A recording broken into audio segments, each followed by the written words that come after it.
Okay, good morning, everybody. And good morning to friends of the environmental pillar of the EUSDG Danube regional strategy. When we prepared the side event, we wanted to perform our activities. And then we decided, okay, show our colleagues from other priority areas that the environmental pillar is interconnected. So we have decided to make a joint session priority 4, water quality, priority 5, environmental risk, and priority area 6 on biodiversity. My name is Danka Thalmeinerová, and I'm representing priority 4, area 4, water quality. And my colleagues who also are coming, but then I will introduce them as they will come. They will represent PA 5 and PA 6. This side even has a title, Increasing Water Security, a Key to Achievement of Sustainable Development Goals. Also, when we designed that, we believe that there will be audience who are not water specialists, not environmental specialists. So we would like to bring them really aspect of the security, which is one of the pillar of the Bosnia-Herzegovina priorities during their annual forum or the whole year of presidency: enlargement, security, economic development. So we selected the topic which we believe is the critical for any other securities, which is water security. Because water touches every aspect of the society and the environment, right? And it's essential for producing food, so agriculture sector, producing energy sector, and to protect human health, and also to protect the environment. Probably the environment is only the sector which does not have a political voice and cannot come to the political sessions, or so we have to protect this pillar as well. When we talk about the water security, everybody can have a different perspective. What does it mean for him? For me as a housewife, I would like to have a secure water from the tap, to use it for drinking, for cooking, for washing. Farmer needs the water in proper time when he needs to irrigate the field. Energy sector need a stable water for the cooling or the production of the electricity. So as we are coming to climate change period, we understand that water managers, they have a tough job because we are not able to provide good quality of water in good time when we need it. And we need to adapt our society and our economy. In 2015, all UN countries, 194 countries, agreed to Sustainable Development Goals to achieve the secure world for the people, for the sustainable development. It is called SDG, the Sustainable Development Goals. And there is one specific goal, and many times when these goals were formed, they accused us that we are hydrocentric, that why do you would like to have a dedicated water goal, because water is everywhere, so we do not need a special water goal. But we came here, and now how it works, that I can make, okay, like this. That is so far to see what I'm, and like this. Maybe I need more instructions. Where?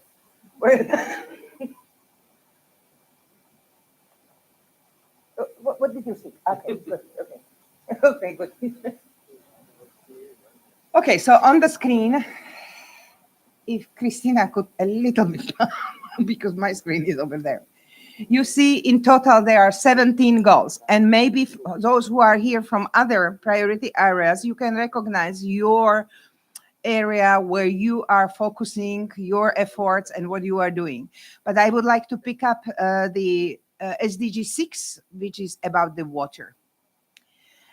Here it's also written that these goals are interlinked, and they interlinkages and integrated nature of sustainable development goals are crucial importance for the agenda SDG 6. SDG. Well, soon we are coming to 2030, where we promise that we are going to achieve the goals which were stipulated and committed by governments of 194 nations all over the world. I brought the presentation and probably the first slide. The credit should go to UN Water Integrated Monitoring Initiative, because all slides are from them. And to show you how SDG 6 is interconnected with all what we are doing. We know that the water cycle, water is falling from the heaven and then it is used and distributed. Some of that will go to the sea and probably onto groundwater. And in all the pathway, there are some uses. Okay, so you might need water for the producing energy. You might need water for urban places. You need water, and we water people are saying too much water, too little water, or too polluted water. So these are aspects where we would like to address. Specifically, well, this is nice vision and commitment, or sometimes you might see that it's a wish list. We have 8 targets, and we group them into the following targets, which deal with the drinking water. For example, we said that by 2030, we will reduce by 50% people who do not have access to water. Then we will have a target for the sanitation and hygiene. Then the target for water, wastewater treatment and quality of the water. Then how we use water to increase efficiency of the water. And then very complicated target dealing with the water management. I believe that several of you somehow are, well, in mature age, and you train young people. So what did we do wrong? That still we are talking for 30 years already about the aspect that the water governance is not addressed properly. And then there are some connection not only to the water people, but also to other goals, like, for example, the urbanization, biodiversity, the soil, and the safe under the sea, so marine environment.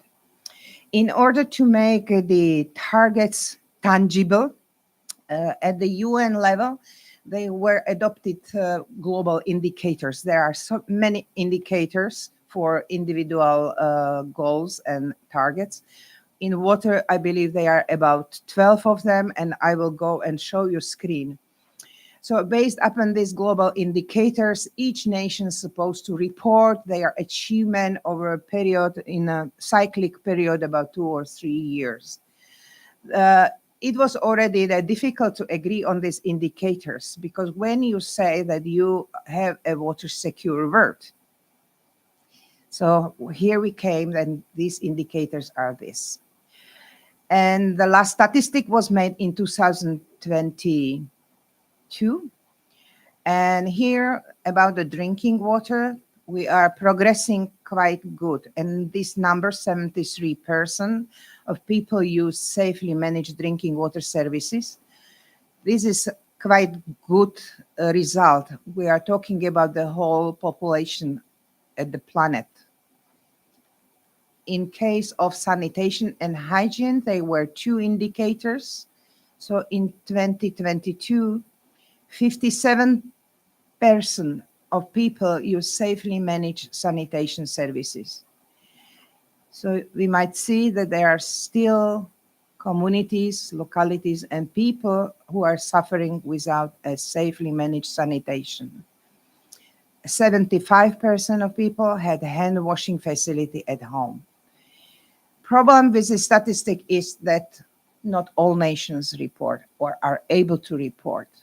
In many countries, the system is so fragmented that they are not able even to designate the authority which would collect statistical data.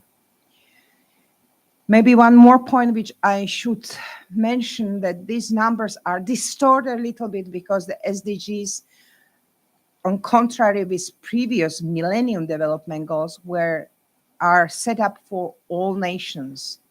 Millennium Development Goals were set up for the developing world, so-called.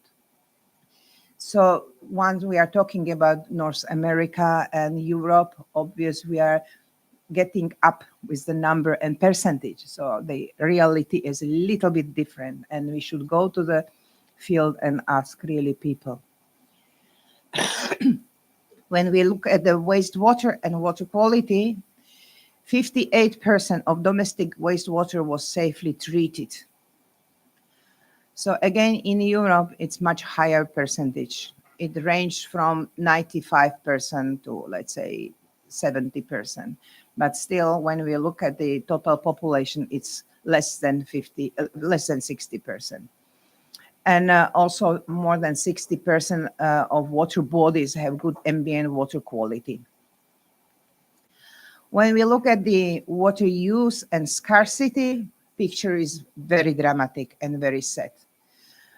Talking about the arid zones or those zones where water is just missing, or where you have over exploitation of water with no value to the water. This is really tragic. European Union recently published the document, Water Resilience Strategy of the EU, where the basic principle or foundation was water efficiency first. So how it is used, what is the statistic in 2020? Well, okay, 2022 reported that only 9% of water use, well, it increased by 9%, the water use efficiency. I'm not sure if this is enough. When we go to a difficult measurement of the success in indicators is about management. So how do we manage our waters? And one, it's like Bible and paradigm that we have to go with integrated water resources management. Even the definition, what is IWRM, is known from 1992. Nobody would really knows what does it mean, what to integrate. I see it also from my country that we have this integration between the surface water and groundwater, upstream and downstream. And we have really hard time to manage the water resources in integrated manner. For that purpose, the massive questionnaire is sent every 3 years to the governments, and they encourage the countries to do a collective assessment of this indicator, and that all stakeholders would be involved in that. So this is a result. It's very subjective that only 54% of the management could be assessed as integrated water resources management and implementation. We have a little bit doubts about this statistic because this is a self-assessment, and it really depends on the attitude of those who are stakeholders, who are filling the questionnaire, who are involved in survey. Many times it's only a desk study of one administrator at the ministry, and he's obliged to fill out what needs to be filled out. And in some countries where they take the exercise not as a duty to report, but as a space where we can discuss that, probably more critical assessment is made. What is really alerting us is that only 24 countries all over the world have all their transboundary basins covered by operational arrangements. We know that we are, water does not recognize the borders, administrative borders, obvious. And what you are doing upstream might affect the downstream, but it might happen to be a different country. So therefore, we have in Europe, at least we have a tradition of bilateral commissions, but also we have in Danube, we are so lucky to have ICPDR, International Commission for the Danube River Protection. So we feel that we are okay, and we meet the requirement that we should make operational arrangements. We learn lesson that we will have to really take care of that cooperation, because to have a political forum where the politicians come, shake their hands, sign the agreement, it's not sufficient. We are lucky in Danube, and we could be a flagship for other regions all over the world, that such cooperation among 14 countries of the Danube works properly. You have the international basin like in Aral Sea, where there are only 5 countries. You believe that it's much easier to agree on some aspects. That's not true. So only 24 countries from 194 are able to say that, yes, we have operational arrangements with in our transboundary basins.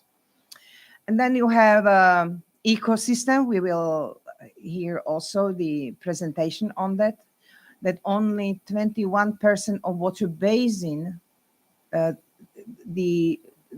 is a change in that the water is abstract, or the wetlands are diminished or vanished.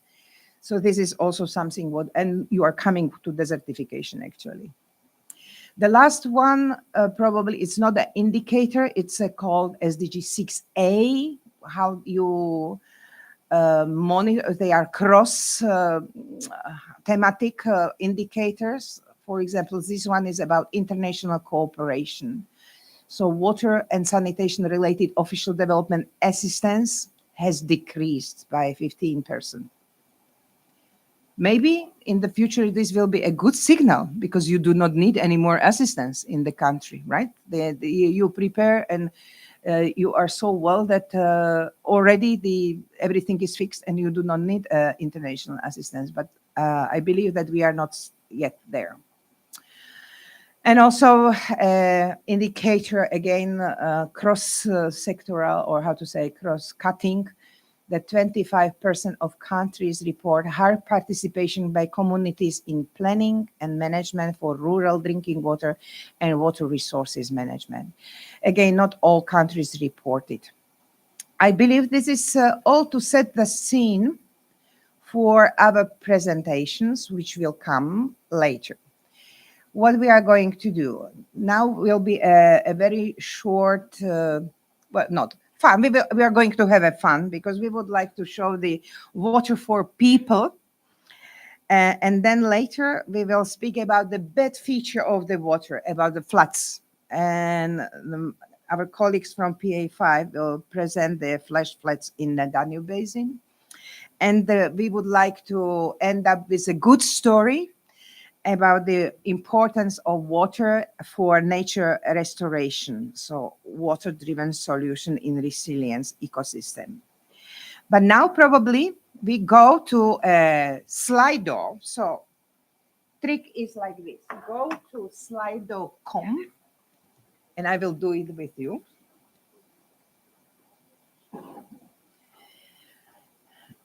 I need to different glasses. Wait. I'm the reference. If I will manage, everybody will manage. There is a code which you enter. 10240583. Here. Okay, Danka, I'm ready. So you can go to a question. And this is like a list of participants, because first question will be about how old are you? We would like to have a distribution here. So you can select if you are young or middle age or older.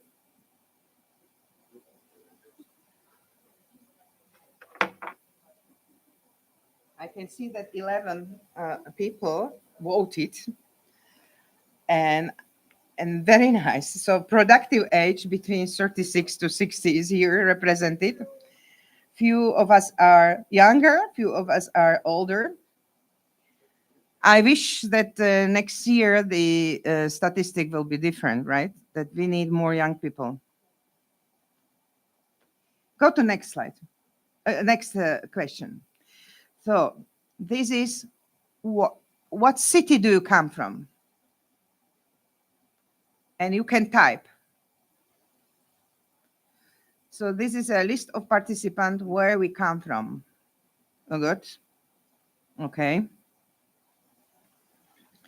Well, when we designed this question, I was thinking, okay, we will put what country do you come from? But I was afraid that there will be Bosnia-Herzegovina, Bosnia-Herzegovina. See, so we made a deal. And yesterday, I believe there was a quiz, right? How many cities are lying on the Danube?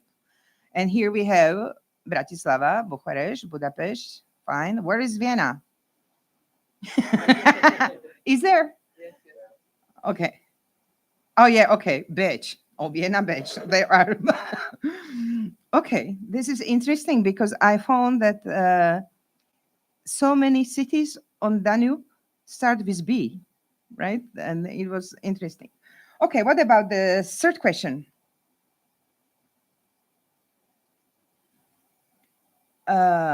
In which of the following areas do you primarily work? Many of us, they have two jobs or they feel that they do not fit to some category, but you have only one chance to pick up.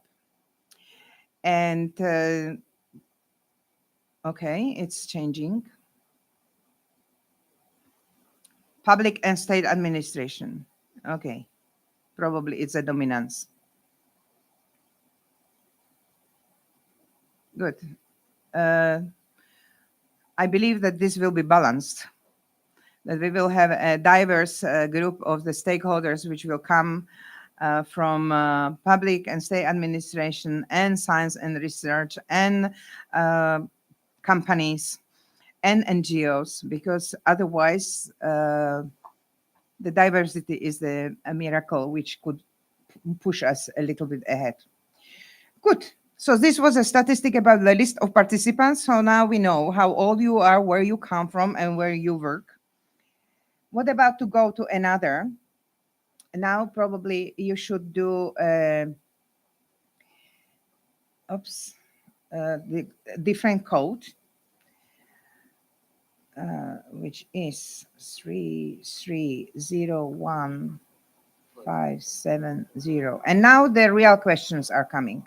Okay. Okay, Danka show. It's a little bit long question. Are you aware of drinking water quality in your household? So forget that you come from somewhere, and the responses are yes.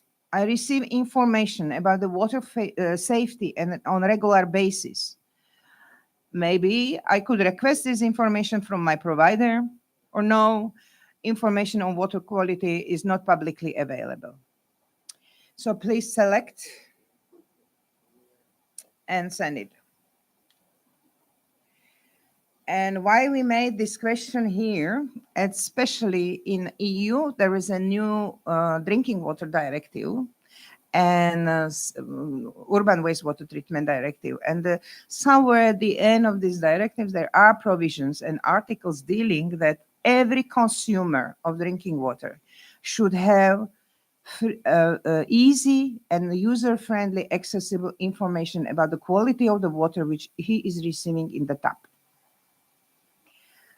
So not that you have to ask for that, not that you have to investigate what's wrong when you have some color in your water in your tap, but that you can go on publicly available place.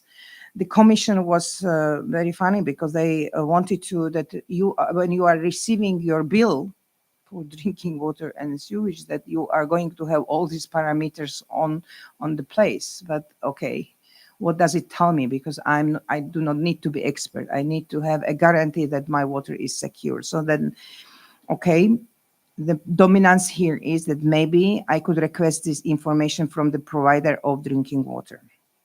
But there are, okay, no, information on water quality is not publicly available. This should not be here anymore. But we know what is the reality. What is the next question? Do you know where the water in your house come from? When I ask my grandson, he would say from the tap, right? Well, just try to think, okay, I live in a small picturesque city. Do I know where the water to my house come from?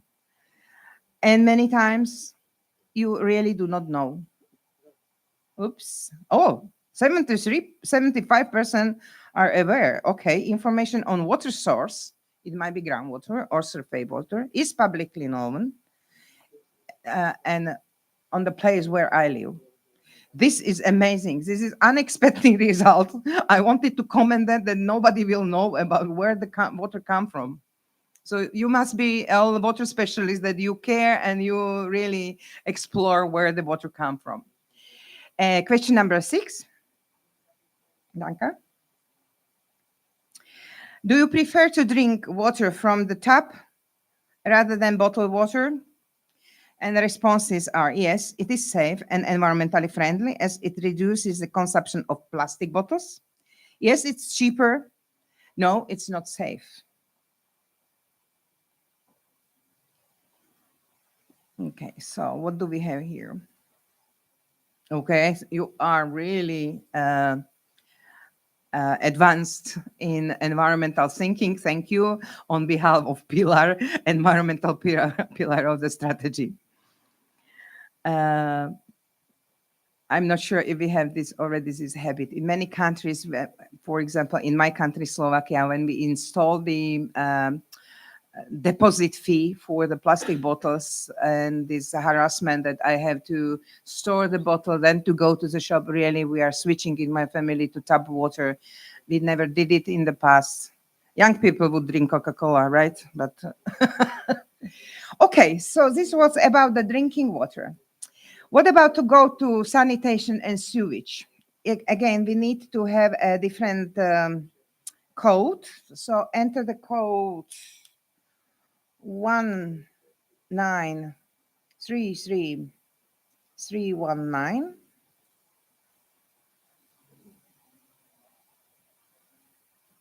And Danka, get us a question. And it will be about sanitation, if we will be lucky. Do you know what the percentage of pollutants, what is the percentage of pollutants in the municipal wastewater? And I want, whoa. Okay. We have option 1% or somewhere in the middle, or really that water is polluted. I'm happy that nobody is showing 85%. Oh, there is somebody. Okay. Okay, there is only one correct question. It's 1%. Surprisingly, all other is water. However, we know that one drop of oil polluted into clean water will destroy 1,000 liters of water, unfortunately. And higher requirements are for industrial processes. For example, in Slovakia, we have one company and they need to abstract water for cooling system and then they have to discharge it. So quality of water in their permit to discharge is stricter than the quality of water which is coming there. So actually they are picking up water from the river, clean it for their cooling processes, and then they clean it again when it's going to be discharged. Imagine what is the cost. Next question. My computer disappeared. Okay. Why it is important to treat municipal wastewater? Because it prevents and protects aquatic life, because it is used from other purposes, and because it prevents outbreak of disease. So what would be your answer? And probably I should say here that more than one option is available.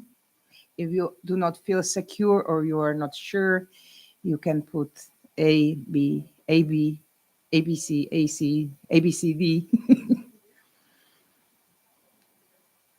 And yes, so see how important it is to treat municipal wastewater. Sometimes we would, in the past, we have the rule of thumb, dilution is a solution.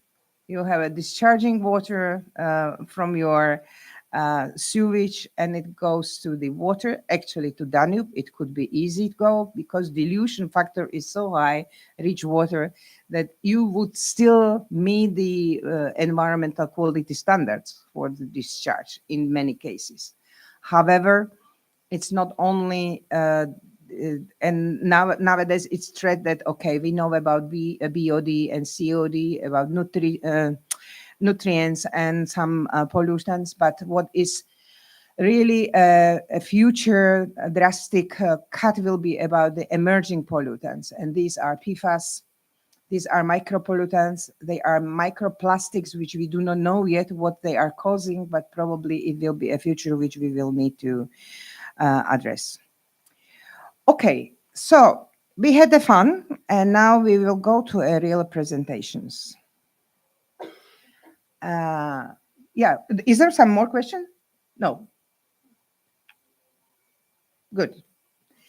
Thank you, Danka, and our technician to make this. I was so scared that if this will function, those who are not yet friends to the IT and apps are not, it's not comfort zone, but I see that you are excellent.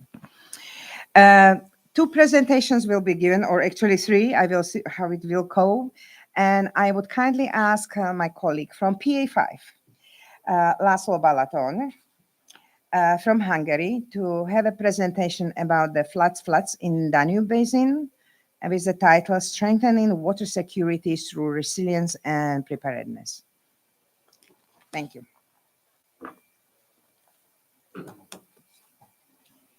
May I say that when there will be time after these presentations, we can have a discussion after that. So save your questions or for the end of the session.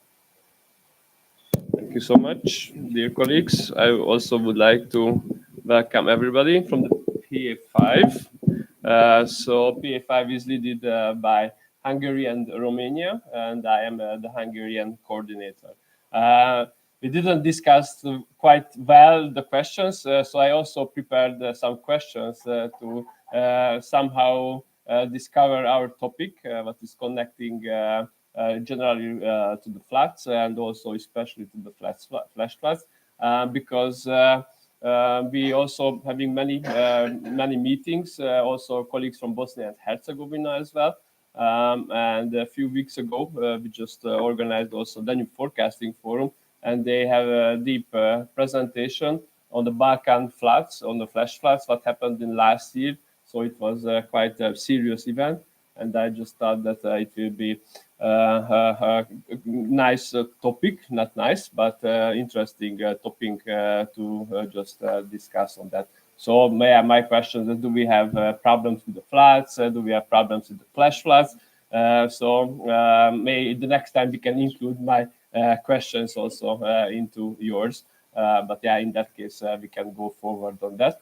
And next to those events, we also have many other problems in general, many other environmental related risks as well, such as earthquake, wildfires. So those topics what is working on the PA5 level. So basically, I have also bad news on that. So there will be a new tendency for the upcoming years, centuries, and decades. So more frequent extreme weather phenomena, but we will have to meet and fight. So that is kind of bad news. And also, it can often happen that at the same year we have during May on the springtime, also during on the autumn as well, floods, and during the summer we have problems with the drought and water scarcity as well. And I also didn't mention, for example, the ice event as well, because it also happened in 2017. So we are always getting closer for the next those type of extreme events as well. So I just collected some of the critical events what happened in the last 2 decades when countries activated those emergency situation. you can see how many countries affected with such flood-related problems as well. And I also did a map on the drought-related problems in Europe as well. So many countries suffering also with the drought-related problems as well. Yesterday we had a nice presentation on the DRP by the DRP as well on the drought-related problems. So I think it's good if we combine those two topics as well. So that was some short information on the last 2 decades. I just also put some information from the last flood event that happened. I already mentioned in last year. It was also kind of significant flood event after 2030. And unfortunately, in many countries happened also casualties as well. So it's a really serious topic. And especially in Bosnia and Herzegovina also happened, how I mentioned, flash flood event in last year in October as well. And it was quite many and heavy precipitation event in some spaces. It was exceeds 30 millimeter as well. So it was really a big event. Also some information on the flash floods because it's more dangerous and more serious, but it's not written down. And I think it's always changing how the countries are using that definition. But in terms of the scientific issue, we are talking about the flash floods if the time of the concentration is less than 6 hours. So I think we all know what could happen in about 6 hours if we just receive any kind of alarming weather notification. So services should have to react really fast. So that's why it's more dangerous problem. So in most of the cases, we cannot do many things in terms of the flash floods. We can just maybe it's better not to build our houses over there. So that's why it's important flood hazard and risk mapping and locate where those area can be inundated potentially. So that's why it's more dangerous, the flash floods. I do not want to go detailed. What about the PA5 and what we are dealing? So flood-related issue, supporting the flood directives as well. It was also mentioned the new water resilience strategy as well, and also supporting civil protection mechanism, disaster risk reduction as well, Seveso directive, and many other things as well. And I also collected some of the achievement what can connect to the floods. I think it's really important, and it was also mentioned the ICPDR, so the basin-wide information exchange as well. Most of the countries already joined to that system, to the Danube HIS, but some countries are still missing. And you can see a few years ago, 3 years ago, we also gave a financial support to Bosnia and Herzegovina to join that system. So it is really important in terms of cross-regional, transnational activities to know quite well in time how big flood will it happen. So that's why I would like to underline the importance of flood forecasting and also the hydrological information exchange across the data, especially if we are talking about the downstream countries as well. And that's why it was also kind of important to keep together the flood forecaster experts as well. So basically the PA5 initiated biannual forum for those experts as well. So in 2023, we organized the Danube Forecasting Forum in Budapest, and just a few weeks ago, ICPDR organized in Ljubljana in this year. And in 27, the GRC, the Joint Research Center, we also organized the same event. So it is really important also to keep those experts together because they can exchange the information.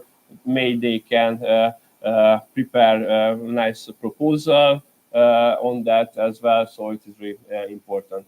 And next to the technical activities, it is also important to give support for the non-EU countries, the EU accession countries as well. And in last year, we visited also Serbia and this year Bosnia-Herzegovina and Montenegro. For the next upcoming years, we will also visit Moldova and also the Ukraine colleagues, and to be there and also ask and have a deep discussion how can we support the activities to be a fully member of the EU. And it was also some special topic, but we can also kind of come on in terms of the water quality and also to the biodiversity priority area, the nature-based solution. Last month, we also organized a kind of pillar meeting as well, so it is really important to have a discussion on the pillar level as well. So some of what we learned from those non-EU countries' activities and missions, it is really important. I just would like to mention maybe the communicational activities. It is what is really important next to the flood forecasting and nature-based solution, those technical frames, and what is really important to involve the young generation. So May on the next session, we can also more focus on to involve day 2 hours daily life and also into the communication related activities as well. So the next step of the consultation, you can see what is based on the non-EU countries mission. But yeah, I think I do not want to go detailed, but also I think May after the meeting, all of the presentations will be available. So I just wanted to share the importance of the flood forecasting and the hydrological information exchange to prepare ourselves in time, what is really important. So I think we cannot control the nature, but we can understand, and if we know better the forecast, we can act much more in time, and what is important together in terms of the country's activities as well. So that was, yeah, shortly from my side. Thank you. Yeah, thank you, Laszlo. I'm thanking this. Would you like to sit here or no? Okay. Okay, and the two presentations are going to follow, and we'll deal with restoring the nature, water-driven solution for resilience ecosystem is a title. And presented will be by our colleagues from PA6 Biodiversity, Anna Kobaslic, and from Croatia, and Maciej Marusic from Danube Parks Project, well, Danube Parks Organization. Please, I do not know how you're going to share. The floor is yours.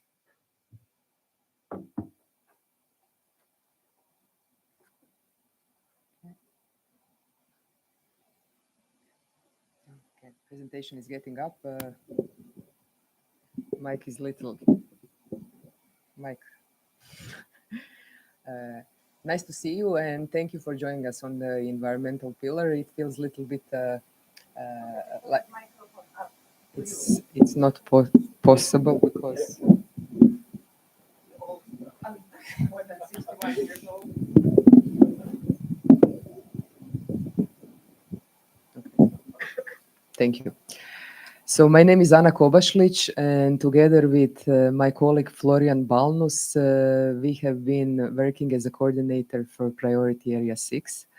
We've been from the beginning in the strategy, and we see how things are developed and going on. And today we will try to give you some overview why we are talking about biodiversity and why is this important for all of us. And also not this, but together with my colleague Maciej Marusic, who is Secretary General of the Danube Parks, we will try to give you what solutions do we offer in the process. So, okay.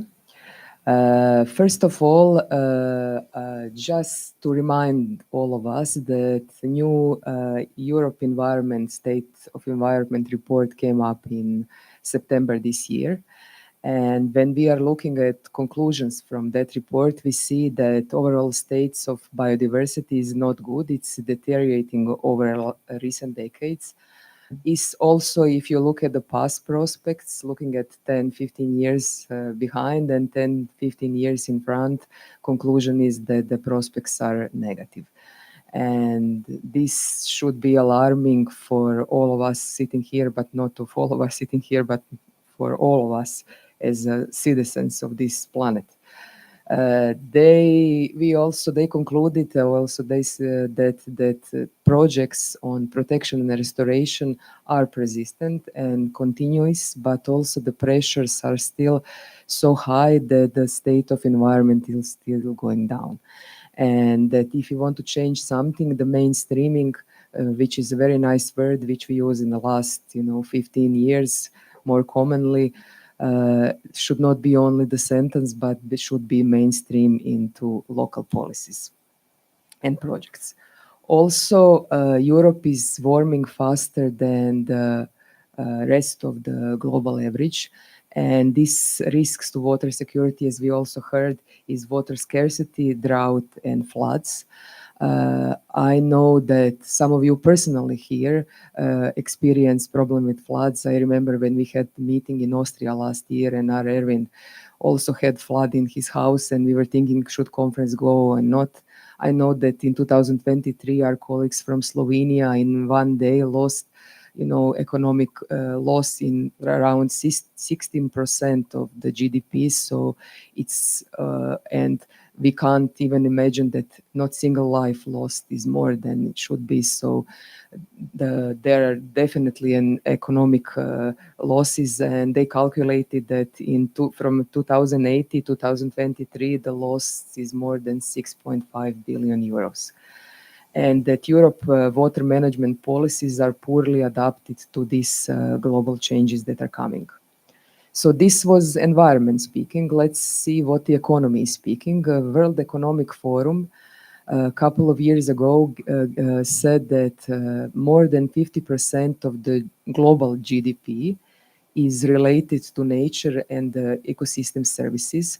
But if you look at the Economic Forum Global Risk Report, you see that especially in the next 10 years, major pressures and major global risks are coming from the changes in the environment.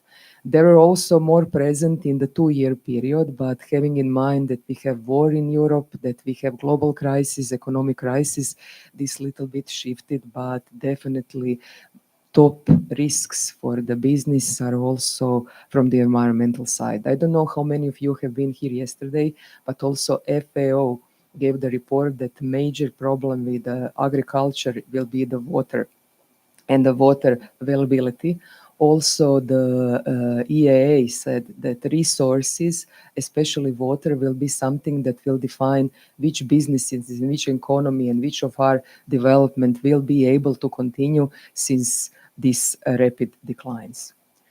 Why is this relevant for the Danube, and why are we speaking here today? We are all familiar here about Danube and its value, especially as a freshwater ecosystem. But we also are familiar that river connectivity, especially in Europe, is significantly reduced. We still are seeing wetlands and floodplains degradation. We are still receiving adequate pollution from agriculture and in industry, and something that is definitely hitting us from all sides is this climate vulnerability, which can come quickly and suddenly with huge losses like floods, droughts. We all also feel which is affecting how we function as such. That's why we feel that nature-based solutions and the projects need to have all the components from the environment coming into place, and this will provide us extra benefit and extra safety to ensure a river corridor and floodplain restoration, wetlands recovery, that we try and strive for soil and agriculture and nature positivity as much as possible. We know that problem is also with the soil and how rich it is. And I urge you to look at the data. You also have them country-based, so you will know also EU concept, but also country concept, removing obsolete infrastructure and integrated green and blue infrastructure. How we work in PA6, you don't need to read all of this, but these are some of our targets. We work for biodiversity, landscape, soil, and air quality. And mostly how we work in the field is that we have task forces, which are kind of science policy interfaces that work on different topics, and they bring together policy level, conservationists in the field, non-governmental organization, and actually stakeholders who live in the area. And as such, they prepare projects. And that is why it gives me a great pleasure that I have this introductory and this more like wake up call part of presentation, but Matej will provide us with how we work and what solutions are possible and who benefits from such solutions. So that I would like to call Matej up to the floor.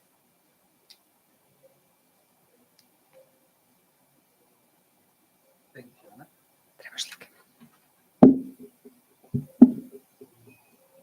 Okay, thank you, Anna, and thank you for a nice introduction. So one more time, my name is Matej. I'm here on behalf of Danube Parks. As you can see, Danube Park is it's a network of 20 protected areas from 9 Danube countries. We are one of the task force from PA6, and we are here working actually on topics to preserve, develop, and restore Danube, our main tributaries, and surrounding wetlands. At the moment, we have 3 offices, one in Austria, one in Croatia, one in Bulgaria. So you can see also on the map that we are covering really entire Danube with these 20 protected areas. So this is who we are. I will not talk too much today about Danube parks. We really had a lot of projects related to different topics like ecological connectivity, tourism, and many other topics. We created a lot of action plans and strategies, but in the last period, our focus is fully on restoration actions. This is actually, I was not sure what kind of public will be presented today, so maybe it is not quite technical presentation, but you will see real examples what kind of activities we are doing. First project that I will present is Danube for All. It's a mission project from Horizon Europe, and within this project we are actually planning to develop action plan for restoration in entire Danube region basin. It's a great project. We have 48 partners within the project, so you can see that it's really huge consortium. 8 million euros is project budget. And Danube Parks within this project is focused on 2 demonstration sites.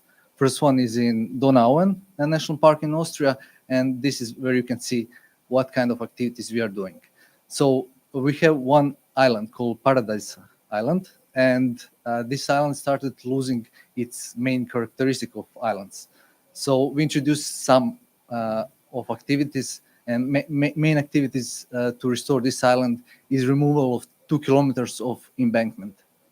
What is for us very interesting here? So we are removing infrastructure, right? 2 kilometers of embankment, but we are working on this together with Via Donau, who is water authority, who is dealing with water management and navigation.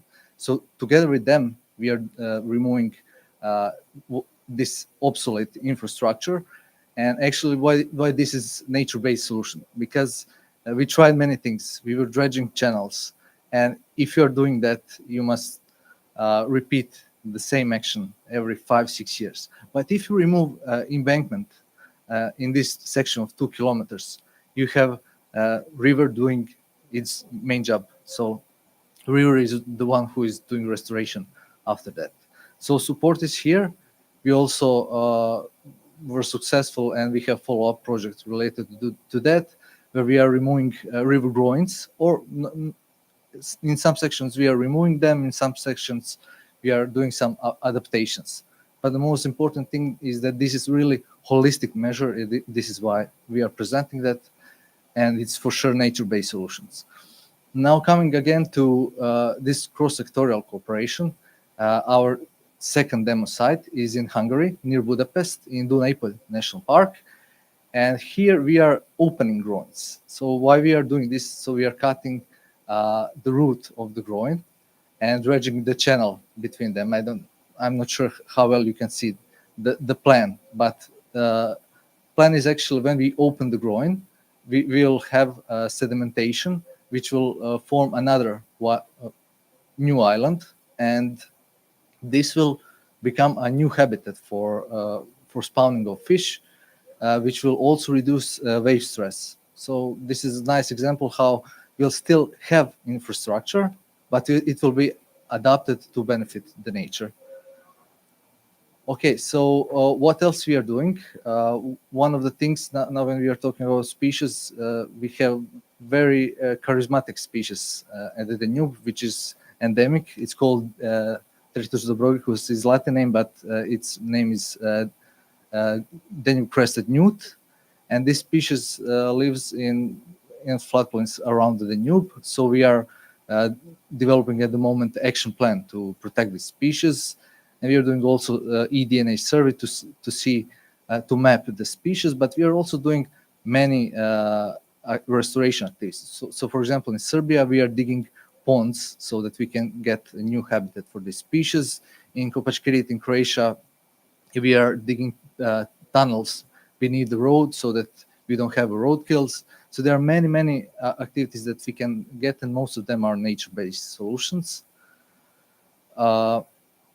Also, this is something new that we are doing. We are trying to involve citizens in all of these activities. So we are testing this concept of citizen science. Why? Because as you can see, these are really big, huge projects, and we really want to have support from citizens for this kind of action. Because if you're investing a lot of money and you don't see where this money is going, I'm not sure what kind of support we should expect. But if we involve citizens directly in monitoring of water quality, for example, it's an amazing tool. So this is what we are also testing this year in Persina in Bulgaria, but we are also going to replicate this in other protected areas.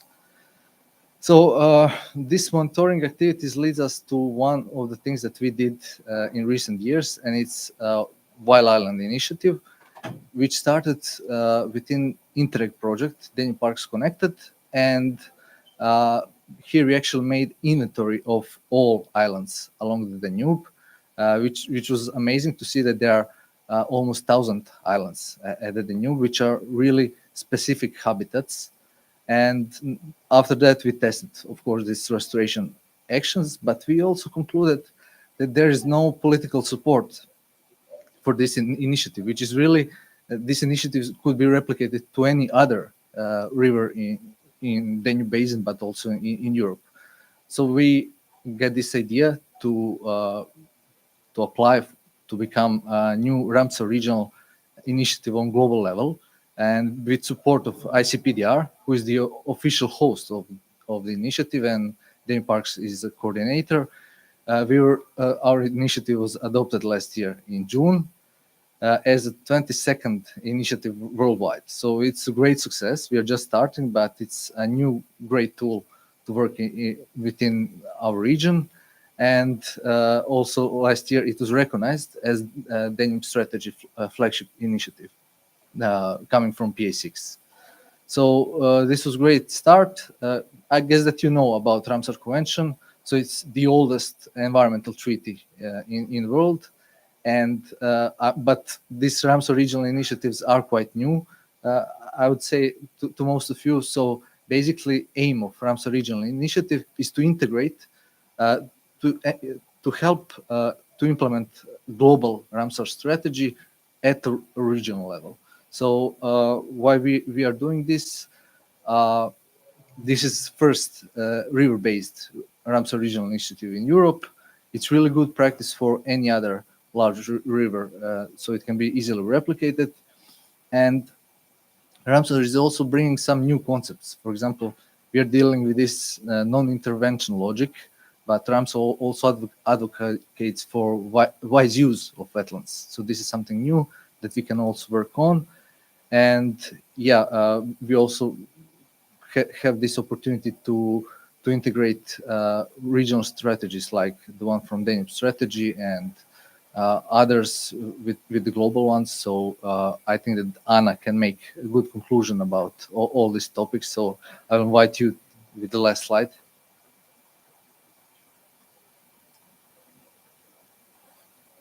Oh, sorry. Thank you. We try to make it more interesting. So, like, this is our rehearsal for our new band. I'm joking. Thank you, Mate. And just shortly, I would like to put some of conclusions.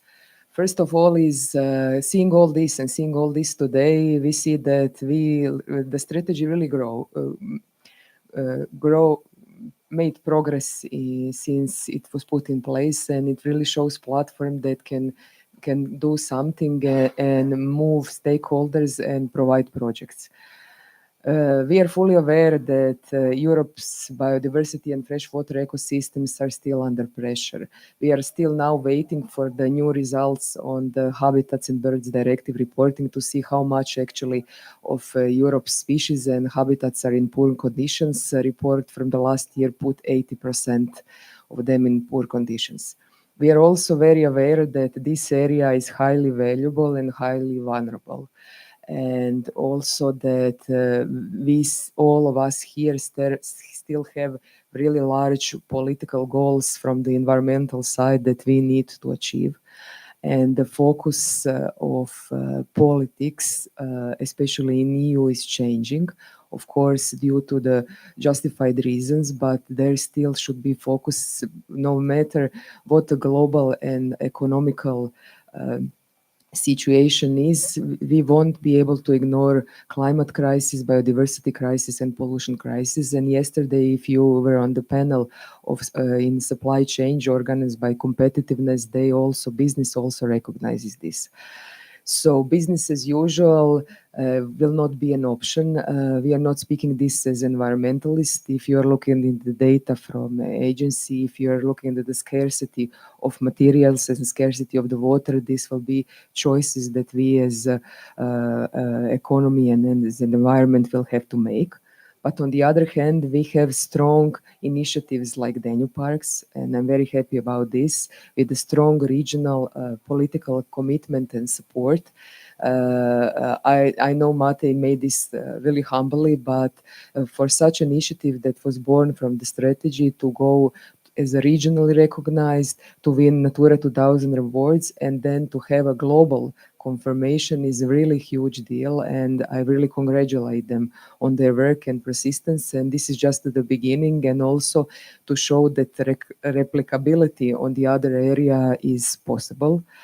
And I think now we know that there is still a lot of work in front of us, and what I'm counting is, especially from the people who are working in the environment, this enthusiasm and belief in the goals is something that is keeping us still at the table and pushing for it. And no matter how results come back, we still see that progress is happening, changes are possible, and that some things can happen if we understand each other and work together. And thank you for listening to us.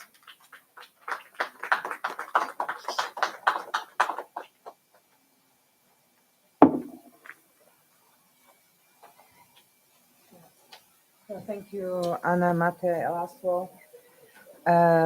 Probably you might have some questions, or we have still time, or maybe not only questions, but comments or your opinions.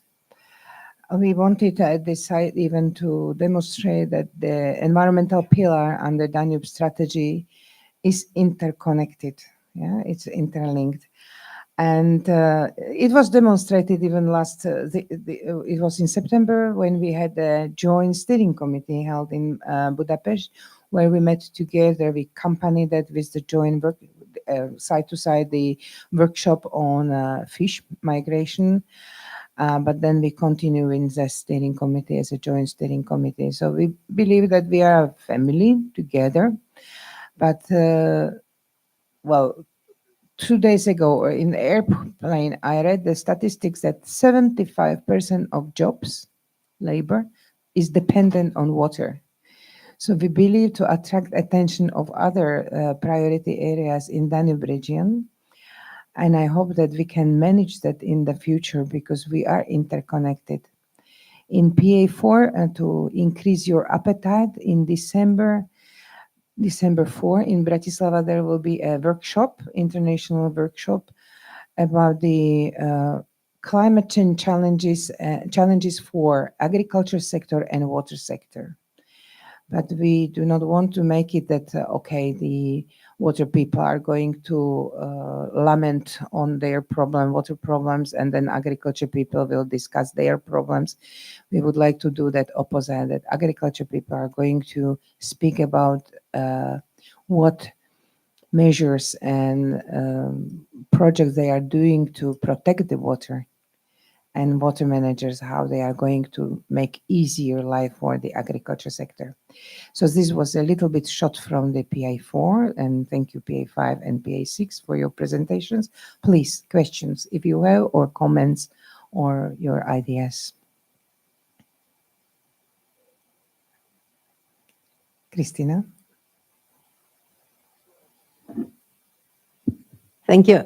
Just to break the ice a bit, because I heard the word flagship, and congratulations for gaining the status of flagship, Danube strategy flagship.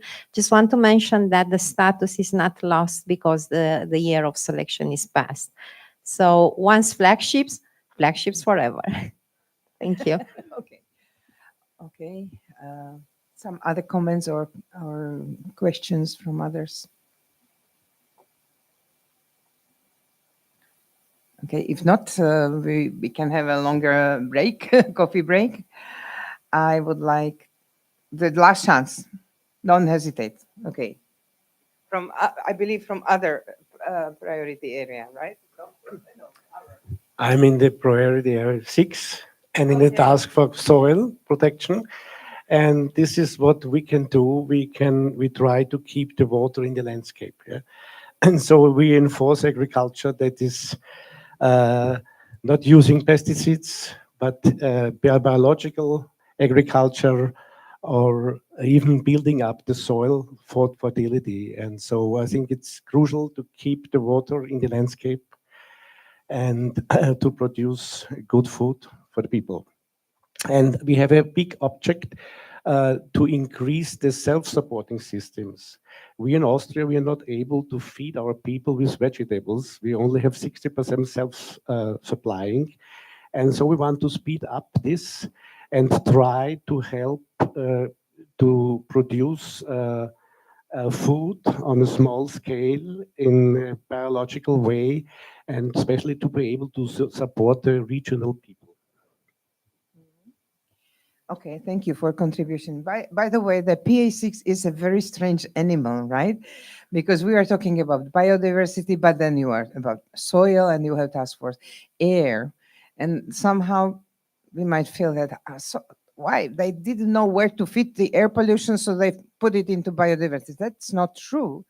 By the way, when according to the Water Framework Directive, when we do assessment of the status of the water body, we see that we are not able to attach the water polluters with the water body quality. And we estimated that about 30 to 40% of the pollution of water is caused by deposition from the air. Of course, we would call it as a diffuse pollution, and everything we attach to agriculture sector. This is not true. There are substances, benzoapiran, which are coming from the combustion and the air deposition. So probably this is interesting.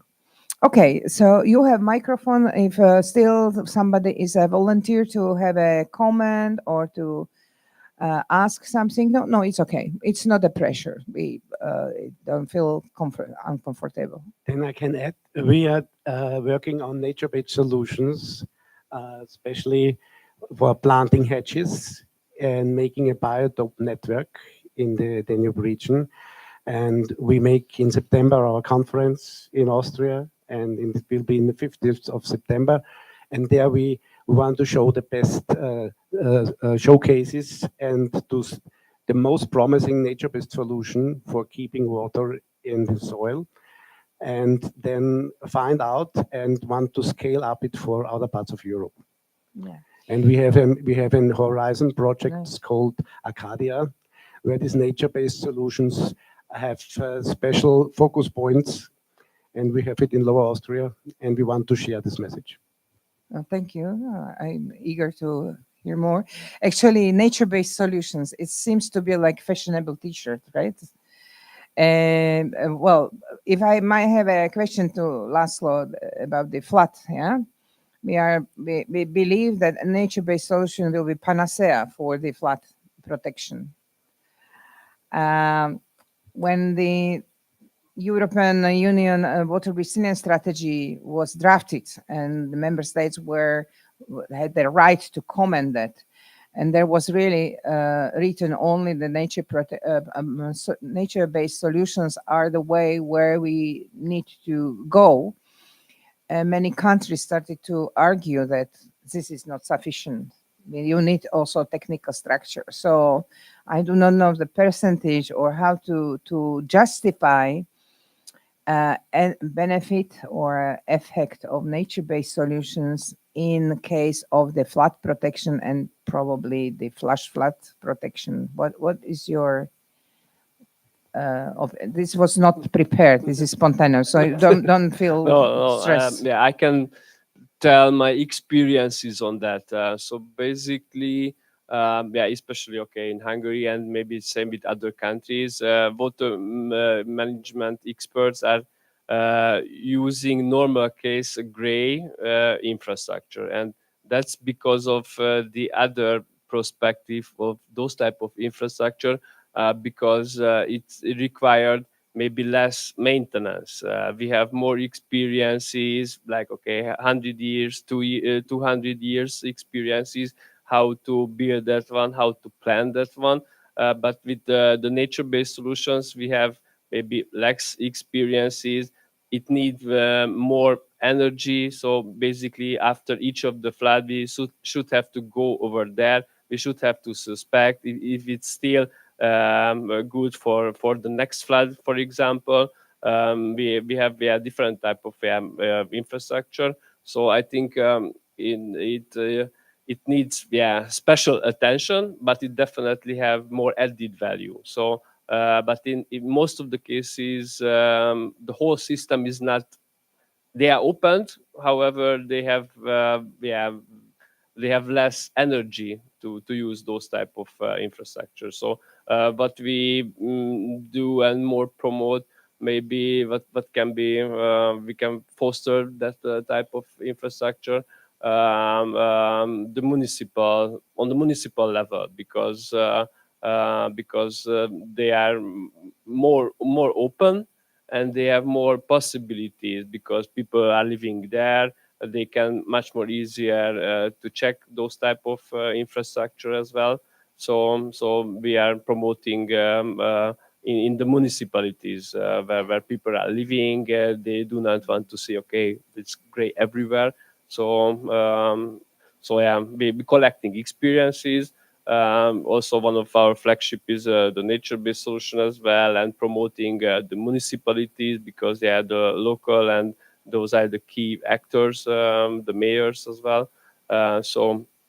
But yeah, maybe the water management can do just also share our experiences on that topic, and whenever we can use, we will use that one. But in most of the cases, they are not right the whole situation for that. There is one more comment from Konrad, and then probably your colleague Georgi. Could you pass the microphone? Well, basically, there is always a great wish to find solutions. One solution fits all the problems, but probably we will need a mix of everything. What we didn't hear today so intense is the best solution is not to endanger yourself. Simply stay out of the dangerous zones. Have a good zoning planning. Go to regional management. And last week I visited the Architectural Biennale in Venice, and the there you find in a lot of presentations that the water management issues and flood management issues are now accepted by the architects. And we have to get in touch with all these different people acting in our whole environment who can help us with preventive measures at the first hand. I know it's very complicated in traditional housings and traditional facilities, but simply let's talk about the flood last year in Austria. We saw the huge damage, for example, with the railway system. And in the end, it resulted, the planning of the system was mainly targeted to prevent noise in the villages. And doing that, they went down to the earth. But they had not in mind that the 100-year security is for such a huge investment, maybe not enough. And simply now they have to repair it with a lot of money, which could be spared if they would have taken some minor measures in mind during construction. Or to give you a second example, we try to have buildings which are barrier-free. That means look into the old villages of Austria, probably houses were a little bit raised above the ground level with 2 or 3 steps, or in the Rhine Valley, it's a 1 meter above the area. And it had good reasonings because there were floods. And if you raised your ground floor some meters, then you were safe more or less. But then there came the idea, I want to be when I'm getting aging, to reach with the wheelchair my house and have to enter it from the level of the floor. And this is an opportunity the flood is even using. Therefore, we have to think very much network to other parts in society and to other types of design to find the best solution to prevent what we should not have to survive. And this is excellent point, Konrad, because really it's not only about the traditional constructor of housing and zoning and urban planners, but also our attitude as water managers. We also were biased by our water construction or the river construction. So, and this is a point about the integration. And really, well, we are a little bit jealous to Austria that you are really coming to a new, how to say, new arrangements and partnership between, and architects are getting training in other fields, not only how to make a wall and so. There was, George, you wanted to have a, yes, you are also co-coordinator of PA5, so. Now I'm speaking from okay, Romanian, okay. Yeah, and I want to tell you that environmental fundamentalist is also, it's the same damages like don't care about the environment, which means that going to the extreme with this part will damage. And as Mr. Stania said, you have to take care about people. And my experience in Romania is that based on 2 projects, a regional project, Danube floodplain and Danube flood risk, and due to experience in 2006 floods on the Danube and 2014 floods of the Danube, we tried to arrange the Danube in the southern part of Romania to introduce this green infrastructure. But we have a law to do this, and it's blocked for 20 years in the parliament. And it's blocked because of the Ministry of Agriculture and Ministry of Environment, which are, they have opposite. In fact, what we wanted to propose the Dutch approach, more space for river. What this means, they didn't remove the entire, they built 2 types of dikes. Summer dikes, which are smaller, and the winter dikes, which is far from the river. And then when will be, this case in Romania, we said when will be normal discharge on the Danube will not be a problem, then we'll come and we'll protect also the population. This project we estimated to be about 1 billion euro to do it in Romania. And the idea was that practically in 2014, when they had the big floods in Bosnia, we received the information, and I know it was in the ministry, that the Danube will let Romania with 17,000 cubic meters per second. The decision was only one: take off the people from the Danube floodplain, because at 70,000 cubic meters, we cannot do anything. This is what we are trying to convince the Ministry of Agriculture, that if we stay like this and not have infrastructure to allow the water, the Danube, to enter the floodplain, will create much more problem. Okay, probably in time we will reach a balance between this and green and gray infrastructure, but it's clearly that in the climate change condition, we cannot stay as we are, because practically at every important floods, we have damaged the infrastructure and also affected localities. Yeah, thank you, Gerge. Actually, Hungary is progressing in this area that they made a deal with the farmers that once the big water is there, they will break the dike and they will flood the agriculture field, and farmers will be compensated. So the government recalculated that it's cheaper at the end to have this compensation once per 5 years, 10 years to farmers, rather than to impose the risk on the big damage in the urbanized areas. Thank you.